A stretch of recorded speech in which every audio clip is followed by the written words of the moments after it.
lancement cet appel à exposer et à projet de la Fréma, avec Barbara, on avait déjà essayé de travailler ensemble nos deux matières, de mélanger le verre et la porcelaine, à chaud dans la fabrication. Il y a le côté monstre, cabinet de curiosité qui nous plaît à toutes les deux, animaux imaginaires, etc. On était parti du sol au plafond, et donc ce côté sous-marin, terrien et aérien. Et on a un peu ces éléments-là avec le végétal, le minéral, la coquille. Animal. Et, animal. Avec de l'os. Voilà. Et donc du coup on a ces trois mondes qui sont représentés dans cette sculpture.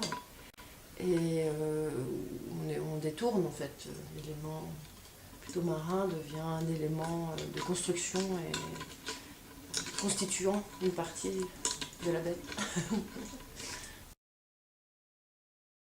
Voilà, nous donc dans les mondes imaginaires, on a créé une bête imaginaire, on peut dire. Vu que le but aussi c'est de se faire plaisir, c'est de se faire plaisir aussi avec les matières, en utilisant tout ce qu'on a, toutes les deux dans nos ateliers. Et donc est sortie une petite collection de moules que j'avais gardée, et puis en les trifouillant, les associant, voilà, il y avait déjà une sorte de bête.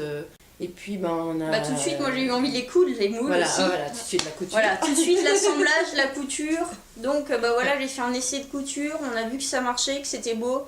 Donc on est parti là-dessus. Et en fait tout se construit comme ça au fur et à mesure, quoi. Donc les pièces en porcelaine et le verre soufflé avec la barbotine de porcelaine sont les éléments...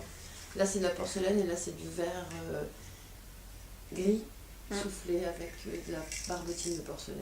Le petit serpentin c'est du verre noir. Pilé. On a mis 2 ans avant de faire des premiers essais entre le verre et la porcelaine. Et du coup là c'était un super prétexte. Allez viens, on y va.